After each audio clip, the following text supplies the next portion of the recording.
Hey guys, and welcome to Walletwise Wednesdays with myself, Nicolette Mashile. This is where we talk all things consumer financial education, and we'll be bringing you a new installment every single Wednesday, so do tune in for that. So we are smack bam in the middle of July Savings Month, and as we celebrate savings in South Africa, one of the things that keeps coming up is this idea that South Africans don't have a savings culture.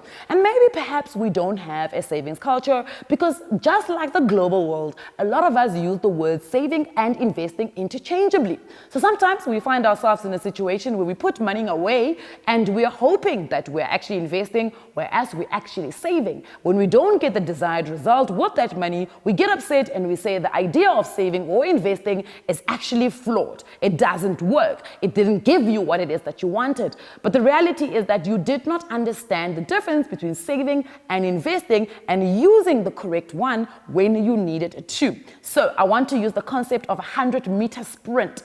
Now you know that when you're running the 100-meter sprint, you start off at the starting line and whoever finishes at the finish line first is the winner.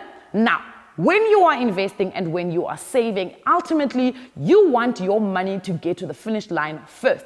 But what are you running against? When you are saving, you are running against what is a little thing called inflation. In essence, look at the prices of anything that we've got right now, which is a good or a service. You will find that it is not the same price that you used to pay when maybe you were in your younger years. The prices of things have changed. In actual fact, they've gone up, and that is what we call inflation. I remember when I was in high school, this is a couple of years ago, my matric year was 2005, I could buy with a 10 Rand, I could buy a cool drink and a pie. Now today's 10 Rand will never be able to buy me the same thing. Why? Because the prices of goods and services have gone up. So in other words, the value of my 10 Rand has essentially been eroded. Now when you are saving, you are putting money away so that you're able to use it in the future. But you want that money to preserve its value. It needs to make sure that it beats the inflationary rate. When both your money and inflation do an on your marks, get set, ready, fire, go, and that gun goes. You want your money to always be next to inflation or at least beating inflation. By the time they get to the cross of the finish line, your money needs to cross first, or at least cross at the same time as inflation. What does that mean? It means that your 10 Rand in 2005 that could buy you a cool drink and a pie is able to buy you exactly the same thing in 2020. So it is important to know what your money is going to look like after however many years you're putting it away. So what do you use savings for? Well, ultimately, for many people, they use savings when they want to reach their short-term goals. In other words, you might want to buy something today, but you don't have all that money today. Let's say you want to put down a 10% deposit for a car.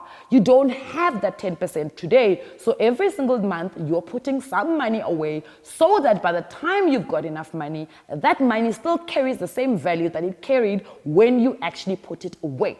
What is investing? Investing, again, is putting money away for the future, looking into the future and saying, instead of the money just beating inflation and crossing the finish line with inflation, I want my money to cross that finish line at least 10 seconds before inflation comes. I want to give inflation its dust. Inflation must eat my money's dust. And that's basically what you're doing. So you want your money to beat inflation, but you also want it to grow. So that's what we talk about when we talk about capital growth. So you would be saving for retirement, investing for retirement, for instance. You would be investing for your children's educational future, for instance. You would be investing for wealth. You want to be a wealthy person that gets a passive income. This would be a great opportunity. Now you can invest either your money, as cash, and you can invest it in a little thing called compound interest. Is going to assist you to get your money to grow, because remember, compound interest says money makes more money. When you're putting it away in an asset and you're tying your money in an asset, what you're essentially looking for is asset appreciation. So if you tie it up in property, you want that 100,000 that you spend on a property in a couple of years for that property to now be worth 500,000 Rand. That's when you are investing. You want to vest something out of your money. So when they start off at the start line or the 100-meter sprint, they're running. But what you essentially want is your money to cross first, and then inflation comes afterwards. So that 10 Rand that you're buying in 2005, a cool drink and a pie, you wanted to be able to buy after 10 years, a pie, a cool drink, a packet of sweets, another pie, and another cool drink. That's essentially what you're looking for. And so enjoy July month, and remember to tune in every Wednesday for Walletwise Wednesday, where we try to explain financial concepts as simple as possible. Because remember, if you're taking care of your wallet, it will take care of you.